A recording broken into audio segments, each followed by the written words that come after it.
and student loan debt.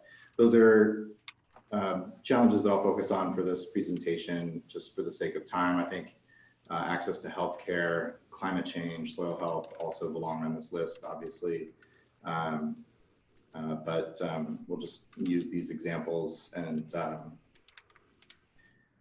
if folks have questions on those other policy areas, we can be happy to engage more on those as well.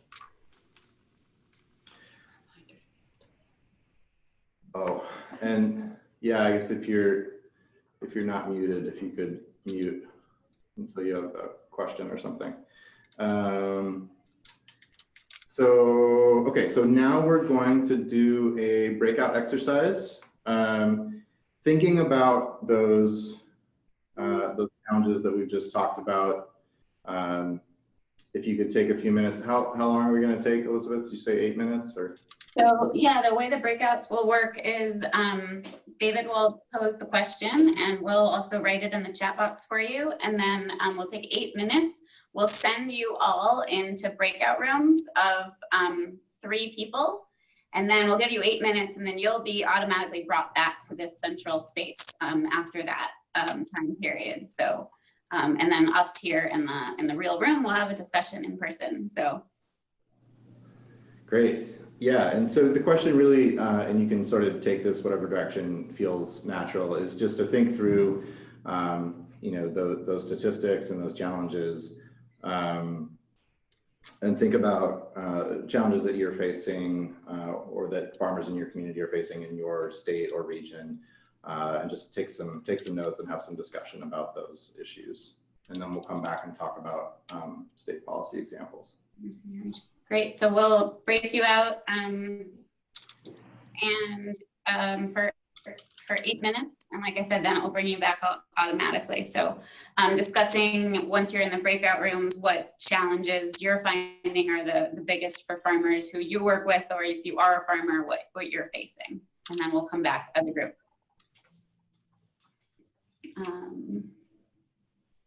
So just give me 1 sec to get the breakout rooms going.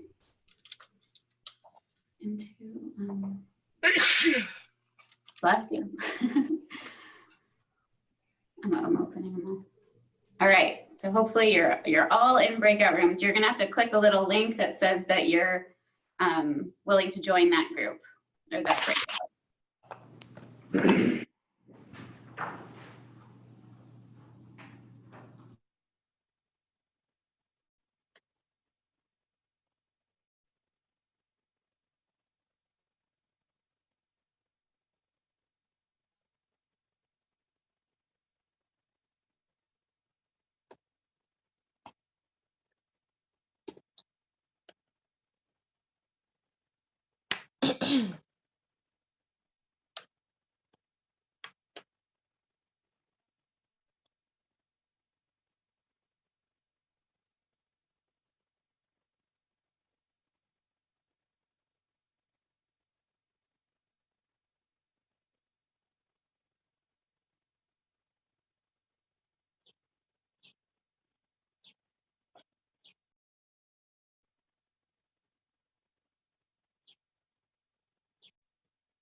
So the breakout rooms should be closing in just a few seconds, and hopefully you're back and back to able to hear me at the Groundswell headquarters speaking, and then I'll hand it back over to David to continue on. And David, you there?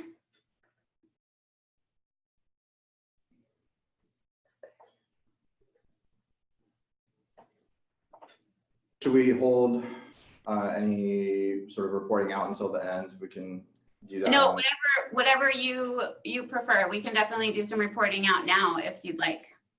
And you can ask people to type into the chat box.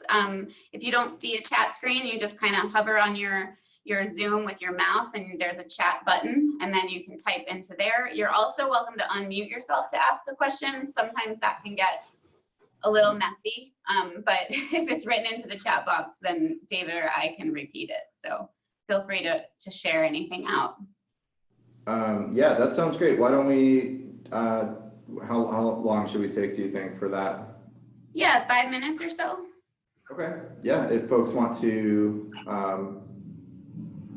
put what they discussed or any questions at this stage into the chat, Yeah, and we can, I can start it off from what was shared here. We were just discussing that, challenge to access capital, and the, amount of, there are loan programs out there, but like FSA that are really wonderful, but that they run out of money. The student loan forgiveness program, which I think you're going to be talking about, had its own challenges. And so we were just discussing those challenges around not only land, but actually like capital, especially as a young farmer. Yeah, great.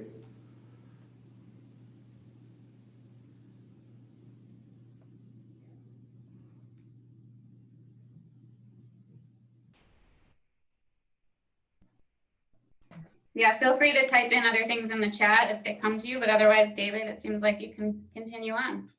Okay, yep, I can do that. So now we're going to talk a little bit about state policy work that that we've been involved in. Again, focusing on land access, workforce development, business services, and student loan debt as examples. All right, let's jump in. So in regard to land access, there's 4 different policy ideas here that I'll talk about.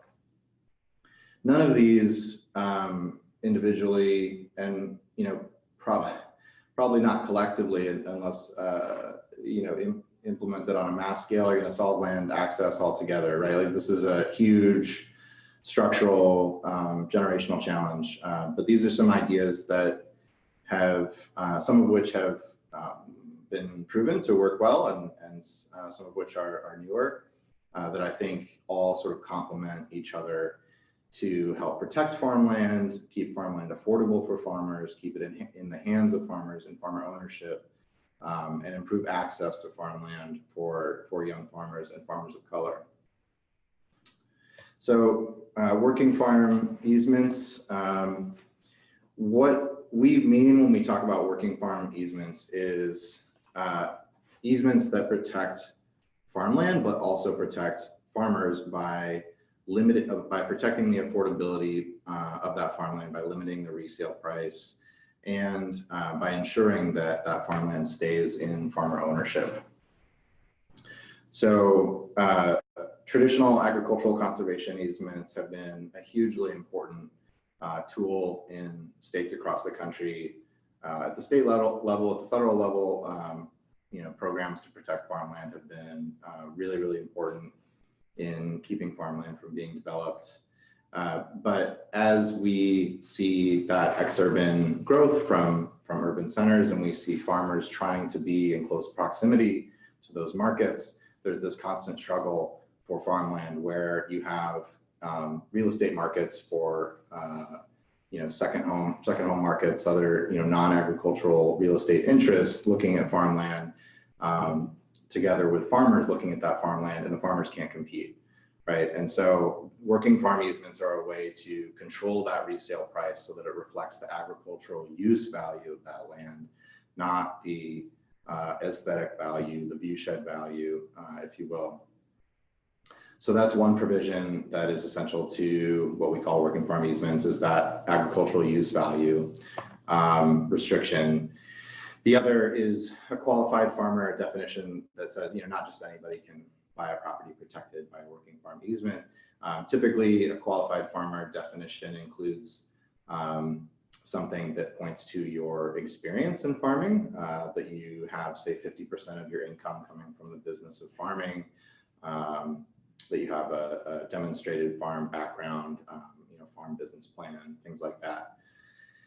And then the teeth that sort of enforce, allow these other two provisions to be enforced is what we call an option to purchase at agricultural value. That's how it's referred to in Vermont, Massachusetts, other states, or in New York as a preemptive purchase right. Basically just legalese for a mechanism that allows the holder of the easement, whether that's a land trust or a state, to step in certain circumstances, buy that property, take it off the market temporarily, and then sell it to a qualified farmer later. That is written into working farm easements as a deterrent. It's not written intended to be a standard practice. In reality, how these end up playing out, how it's played out in Vermont, where over 400 farms have been protected this way, and over 110 have been sold outside the family. That's exactly how it has worked, is as a deterrent and not something that gets that has to be fully acted upon. There was one case where that happened, but largely that option to purchase at ag value acts as a really good deterrent against non-agricultural buyers. So that is one element of our land access work. Something else that we are very supportive of is sort of a complementary model to get more land off the market faster. That's what we call buy, protect, sell. This is not our idea. None of these things are our ideas, just ideas that we are trying to amplify. As powerful as farmland protection programs can be, there's a limited pot of money there, and limited farms that can be protected in a funding round, right? So the idea is to have another program where you can, as a land trust or as a state, buy land, get it off the market, and then work over a reasonable amount of time to put an easement in place, ideally a working farm easement, and then sell that land to a farmer when you can find an eligible farmer to buy it. Just another tool to try and respond to the tremendous pressure on farmland. It also creates an opportunity to implement creative models like ground leases, where farmers are able to lease the land, but build equity through other farm assets. So the tax credit policy that I discussed earlier with the Minnesota, Central Minnesota chapter example, that is really focused on, while the previous two examples have been focused on protecting land and making it available so young farmers have a chance to buy it, those aren't strictly young farmer policies. They're policies to protect land for farming. This policy is specifically for young and beginning farmers. It's designed to incentivize the transition of land and other agricultural assets to beginning farmers. The Minnesota program will provide a 5% tax credit on the sale value of land or other agricultural assets in that tax year, up to $32,000, if that land or asset is sold to a beginning farmer. And then there's a provision on leasing as well of land or other assets that provides a credit of 10% up to $7,000 per year, only in the first 3 years. And then also a crop share provision to provide 15% of that value up to $10,000 per year in the first 3 years. And then to kind of put some guardrails on who is eligible, Minnesota decided to have to exclude family members from that. That's something that we are interested in looking at, taking another look at to try and facilitate generational transition, while also, trying to direct this at folks that would otherwise not have opportunity to enter farming. This last year, policymakers in Pennsylvania, took notice of that Minnesota program, which was, enjoying some success, and decided to work with us to pass a bill to enact a similar program in Pennsylvania.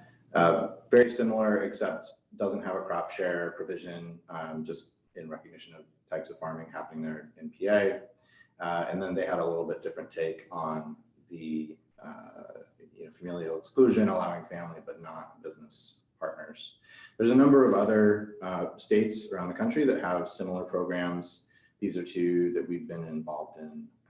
And I think there's, ways to expand these concepts to potentially add additional tax credits. These tax credits go to the asset owner. We're interested in exploring ways to provide a benefit to the beginning farmer, possibly for costs associated with acquiring land, appraisal costs, legal costs, things like that. And then also taking a look at ways to weave equity into these policies as well, providing, for instance, possibly a higher tax credit if land or assets are leased or sold to a socially disadvantaged beginning farmer.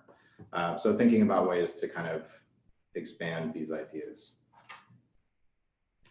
And then the fourth example here under land access that we'll talk about is the California Regional Economies and Equity in Agricultural Lands Act, the REAL Act. This is a bill that the California Farmer Justice Collaborative wrote and that we supported through our advocacy efforts in California over this last year. This is a really interesting bill. It's specifically, to recognize the impacts of institutional racism and discrimination, and the need to direct resources specifically to low-income farmers and ranchers and farmers and ranchers of color.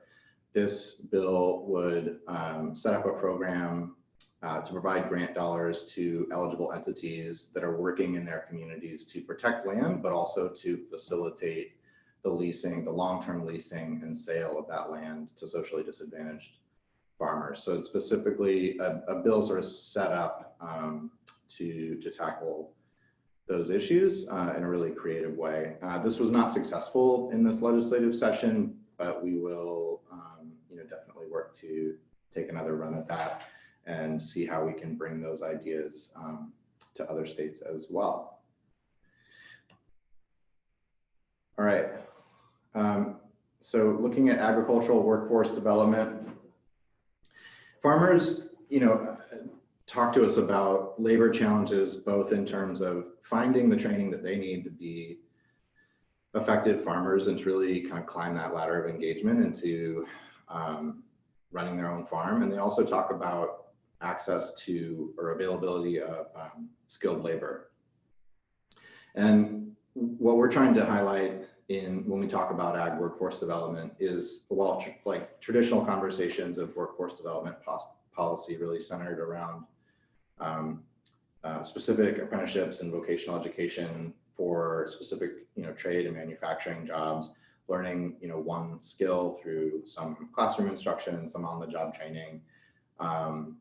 Really entering farming as a career requires you to learn all kinds of skills: how to manage a business, how to manage employees, how to grow delicious, healthy food, right? So there's a lot to learn there, and you really need that on-farm experience over a significant period of time to learn all those things.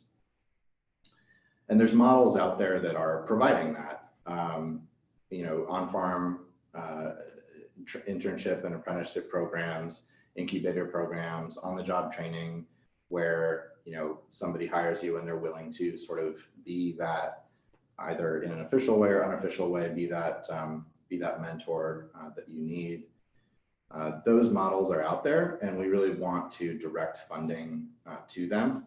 And on the formal internship and apprenticeship side, here in New York and in Wisconsin and in Pennsylvania, and I'm not sure possibly other states, the Dairy Grazer Apprenticeship Program is a great model that's recognized by US Department of Labor.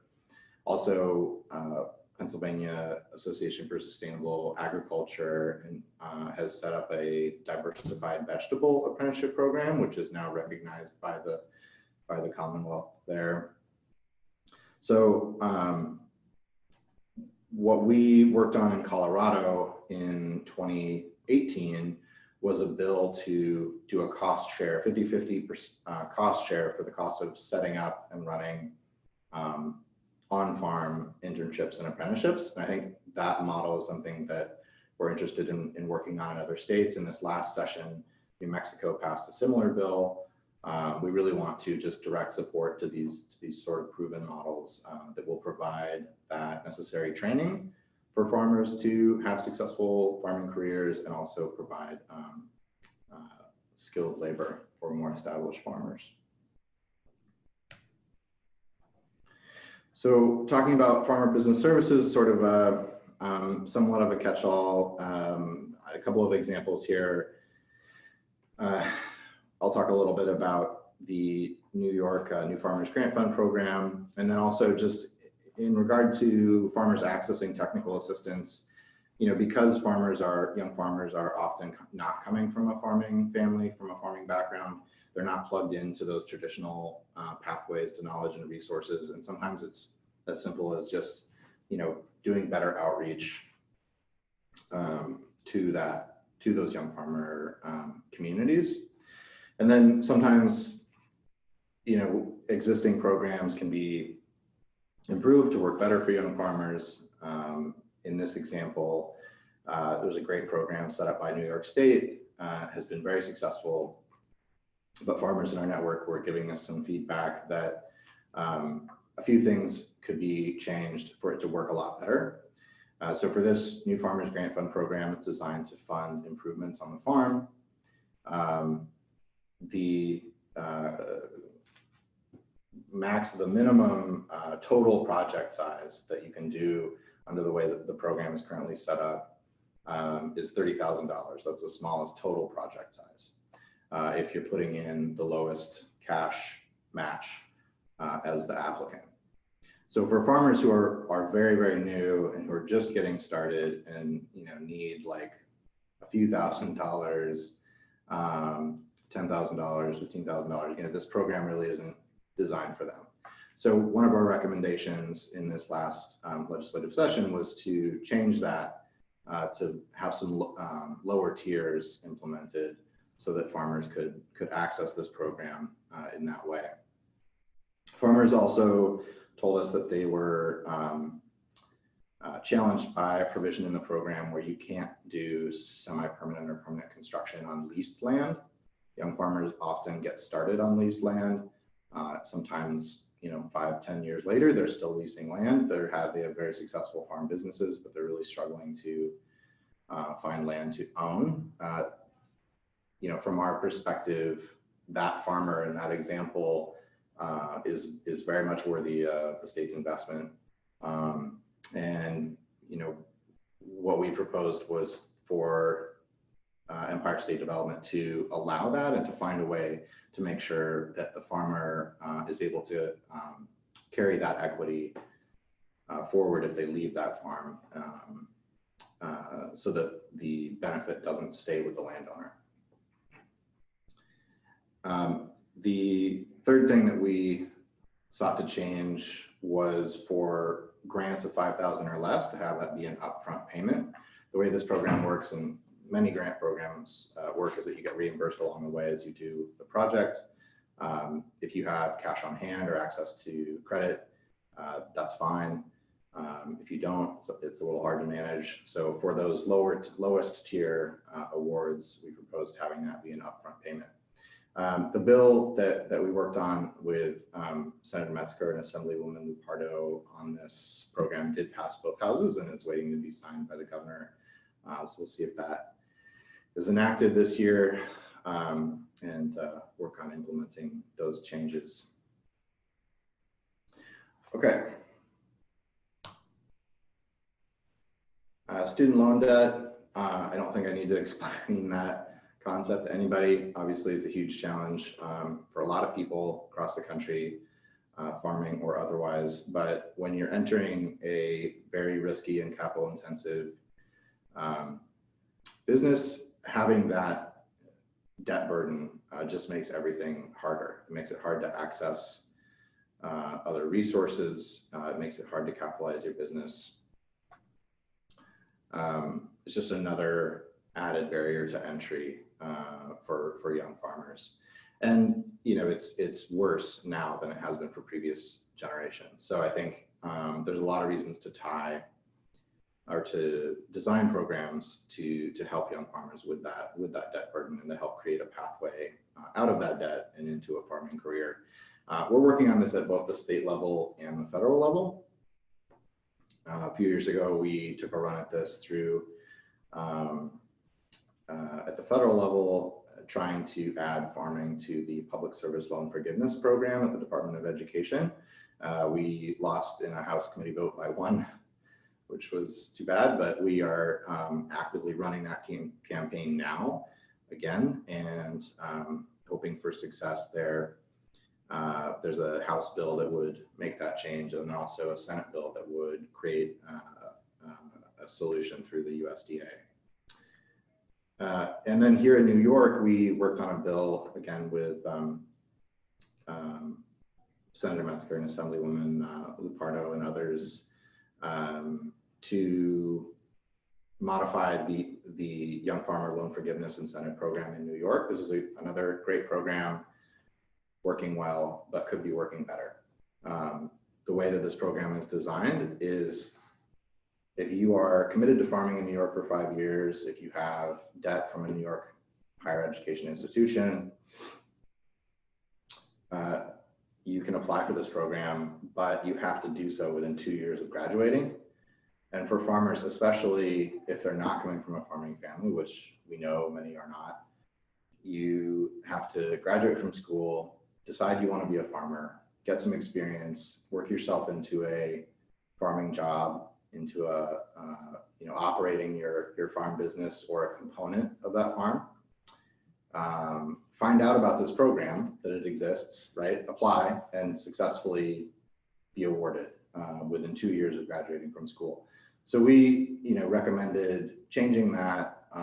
We took the language from the New Farmers Grant Fund that talks about your activity engaging in farming. Basically says if you have produced a commercial ag product for 10 or fewer consecutive years, then you're eligible. So we took that language and put it into the statute, basically to eliminate that kind of arbitrary window and tie it to your activity as a farmer. That bill was not successful, but we are excited about the support that we received, and we'll take another run at that next session.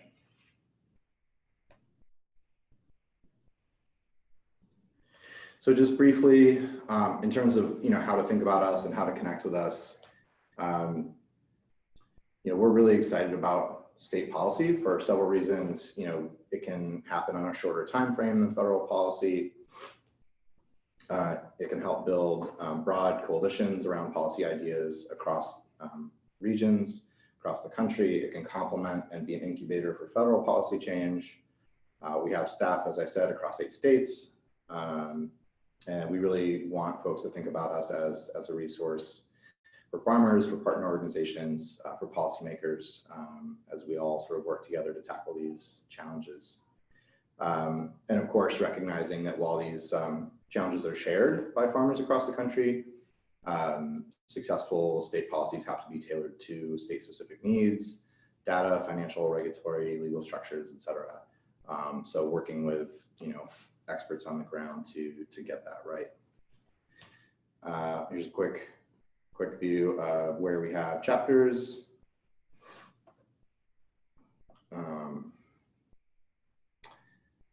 and where we have staff. And then I'll leave my contact info up here. Feel free to reach out. And I think we're going to do another breakout here to talk about, thinking about the challenge or the policy solutions that I just sort of outlined, discuss those and discuss other ideas for policy solutions, thinking about challenges in your states and regions, and then we can discuss.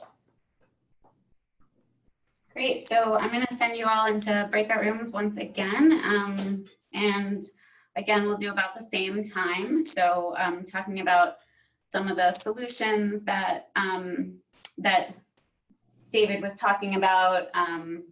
You can share what you've seen works for you where you are, or maybe as a farmer what has worked for you, or other solutions. So the question's going to be in the chat box momentarily, and then we're sending you into breakout rooms now. Again, you do have to join the room, otherwise you won't be able to get into it.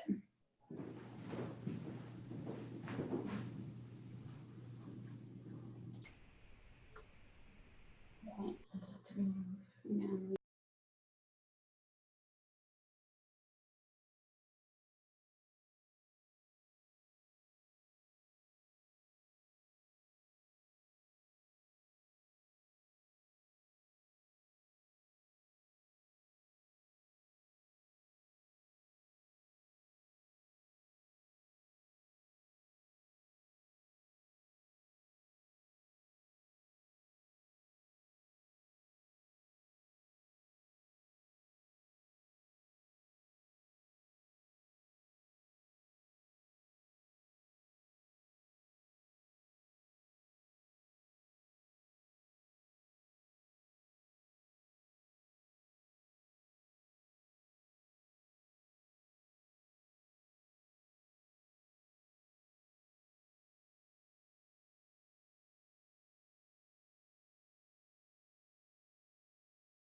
All right, so everyone hopefully is back hearing me again from Groundswell, and breakout rooms are closed. If people want to share through the chat about their discussions around these solutions that David shared, or we can get started with question and answer. You can, again, you can try unmuting to speak. But again, that doesn't always work so well, but certainly it's worth trying. And then otherwise, feel free to type your message into the chat and we'll read it aloud. We can kick it off here again. We had one question, David. Is the working farm easements that you talked about, is that in New York available at this time? Yes. Yeah, sorry, I forgot to talk about that. Last year, we passed a bill called the Working Farm Protection Act, which just made a very sort of technical change to the existing farmland protection program statute in New York. Previously, that statute, talked about the importance of protecting farmland for the state's agricultural economy, and it sort of pointed toward policy solutions to do that, but it didn't explicitly talk about agricultural conservation easements, and it didn't explicitly lay out, what types of restrictions were eligible for funding and what weren't. And so the Department of Agriculture here in New York had previously sort of not been allowing farmland protection implementation grant applications that included projects that included working farm easement restrictions, which any restriction you add costs more money, right? They were not allowing the costs associated with those additional restrictions to be covered by state funds. So we ran a campaign.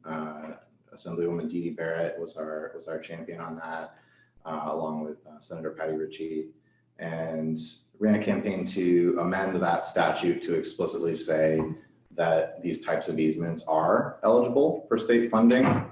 And we also included a definition there for agricultural use value, and clearly talked about agricultural conservation easements as an important tool and about the challenge of affordability.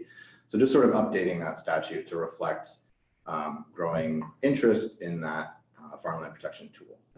So it is up to land trusts and farmers throughout the state to take advantage of that tool, to incorporate it into their applications for that program.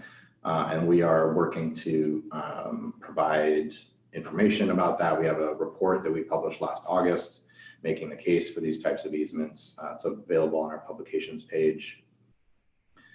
So yeah, it exists, but I think long-term vision of seeing more of those types of projects be implemented across the state and across the country. Do you know if, because you had also mentioned the workforce development challenge, is there any opportunity for, like nonprofits like Groundswell who are, we're trying to acquire land, to then support beginning farmers? Would a nonprofit be eligible for any of these types of, for example, the working farm easement or any of the other ones that might apply, not to an individual? Are they all based to an individual? Yeah, well, two things there to talk about. One is that I think the workforce development work that you are already doing, all of the training that you are already doing, in my mind should be eligible for the type of cost share grant program that I was talking about earlier. I think states can look to those existing models, like what you're offering, and just create a broad eligibility through a workforce development grant program that would help support that work that you're doing. In regard to the working farm easements question, yeah, I think you can work with a land trust to protect any agricultural land with an agricultural conservation easement. You can add any type of restriction to that easement if all parties are, fully in agreement on what's in that easement, right? No easement is put in place without a willing buyer and a willing seller. So if the landowner and the land trust or state entity that will be responsible for stewarding that land and making sure that the terms of that easement are met in perpetuity are all in agreement on those provisions, right? You can certainly add that. And we would strongly recommend that folks do. I think in cases where you are seeing strong real estate pressure on farmland, it's an emergency, and places where you're not seeing that, you can get ahead of the curve and get those restrictions in place for a lot lower cost than if you wait until that problem is at your front door. Mm-hmm. Great, thank you. We have a question from somebody on the chat wondering, how is the agriculture value of the land determined? I'm guessing in reference to the working farm easements, and how is that value shielded from being influenced by other factors? So how it's valued through an appraisal process. Right now, if you put an easement in place, an appraiser who is familiar with how agricultural conservation easements are done will help with the appraisal of that farm. So if you're adding working farm easement restrictions in there, you would work with an appraiser who's familiar with those types of restrictions and how to do that appraisal. So yeah, just looking at the, productive capacity of the land, farm structures, what a farmer could afford to pay on a farming income on that land. That's how I typically describe it. And in terms of things affecting that, so at the time that you put the easement in place, that appraisal is done. At the time of a sale, another appraisal would be done to determine that resale value, that market price, but it would be done in the frame of how that agricultural use value is defined.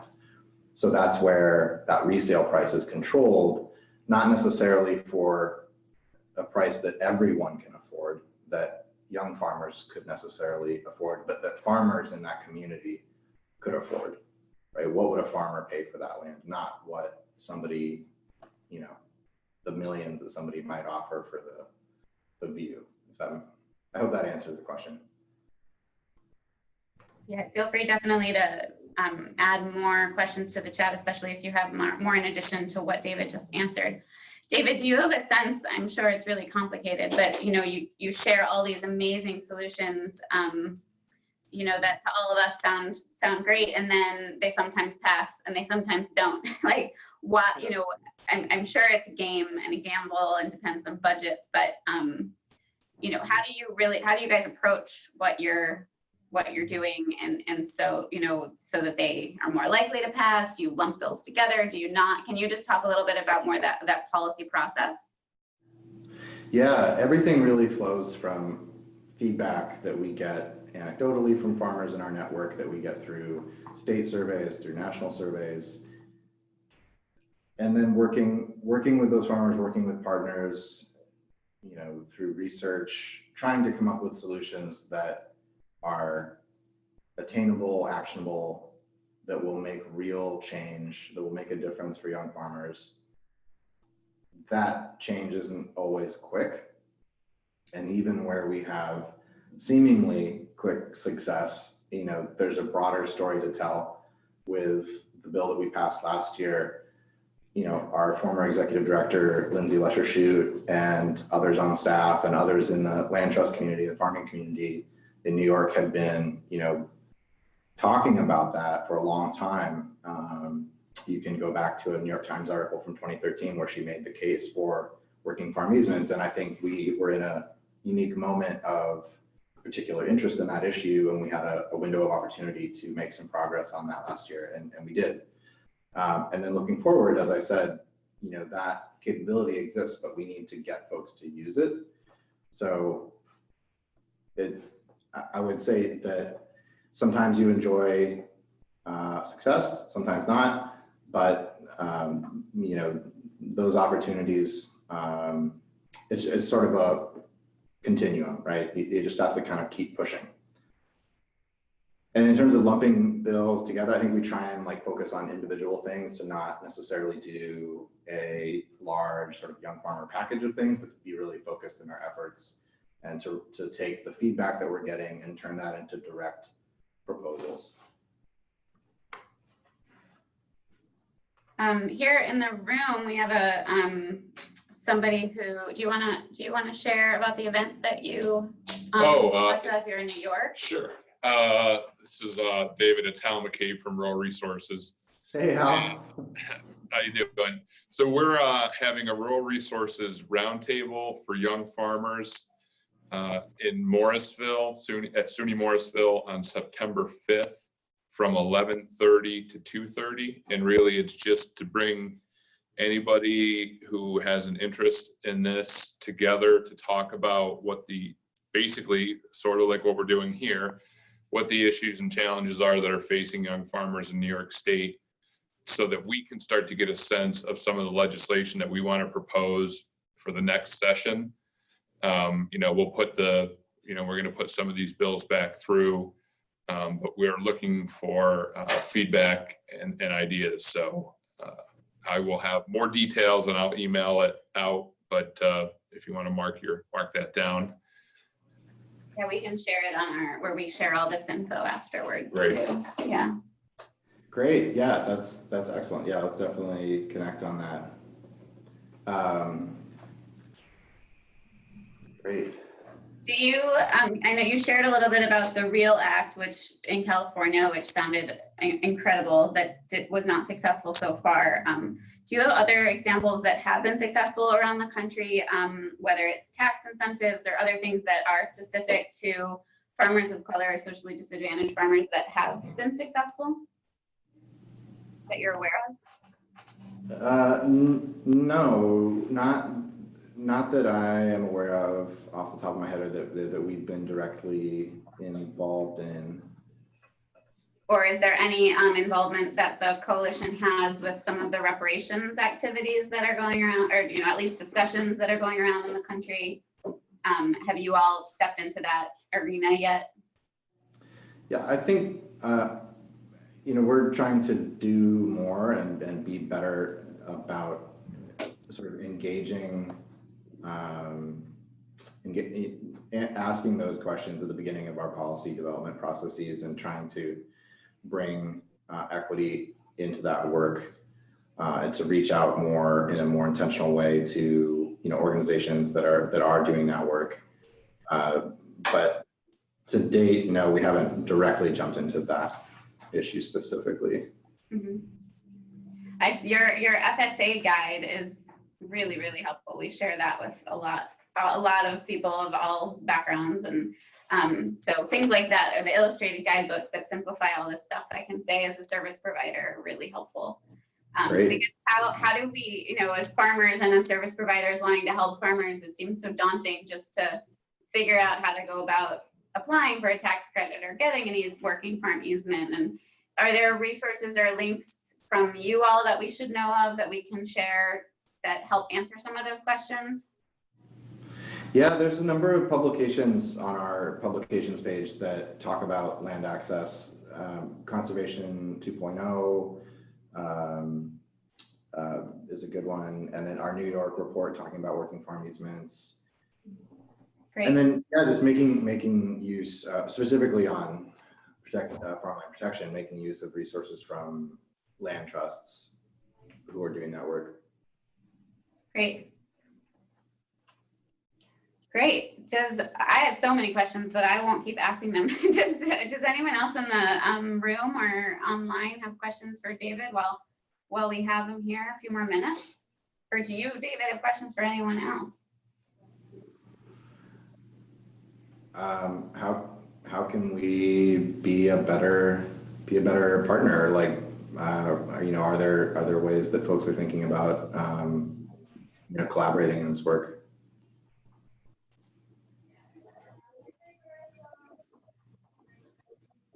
I love seeing the local chapters. I know there's a Finger Lakes chapter of the Young Farmers Coalition here that we connect with sometimes, and I've discussed with some of them, like how does the national coalition support the chapters, especially around thinking about issues of equity and justice, since that's what this discussion group is around. Like if there's national resources or trainings for the chapters, or how do you all interface with your chapters so that, yeah, so the involvement on the local level, I guess, even gets stronger? Yeah, the chapter, I think, organizing handbook, I think, has a section particularly on equity. There's a lot of good, just in general, we provide materials to our chapters when they get established to sort of learn how to be a chapter in the National Young Farmers Coalition, and what that means.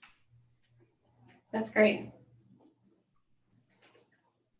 No other questions here? I have a question. Yeah.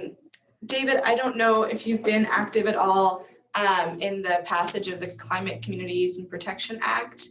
I know that was sort of huge and got pushed through right at the last minute. But as a young person who's both dabbling in all the climate stuff and in farming, I'm curious what your thoughts are on that here in New York.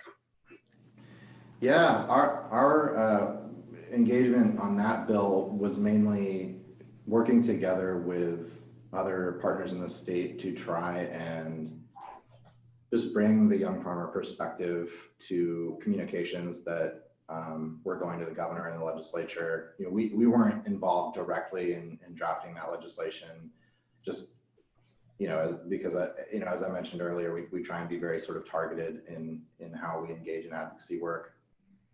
But there are a number of individuals and organizations that AFT New York has helped sort of organize over the last 8 months or 9 months or so to engage in a discussion around how to connect agriculture and climate, and how to highlight sort of the role that agriculture can play in addressing climate change, both from a mitigation and management perspective, but also really being part of the solution, and also the sort of outsized way that farmers are impacted by climate change.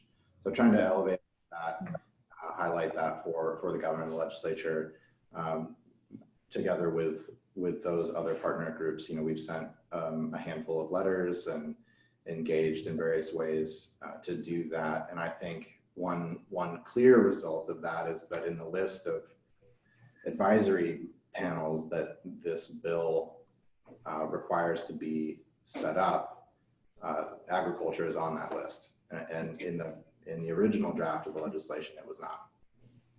Cool.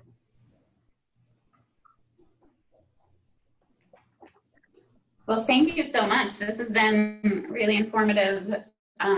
We'll be sharing a recap on our blog and the video as well in the next week or so. And David's contact information is there on the screen for you.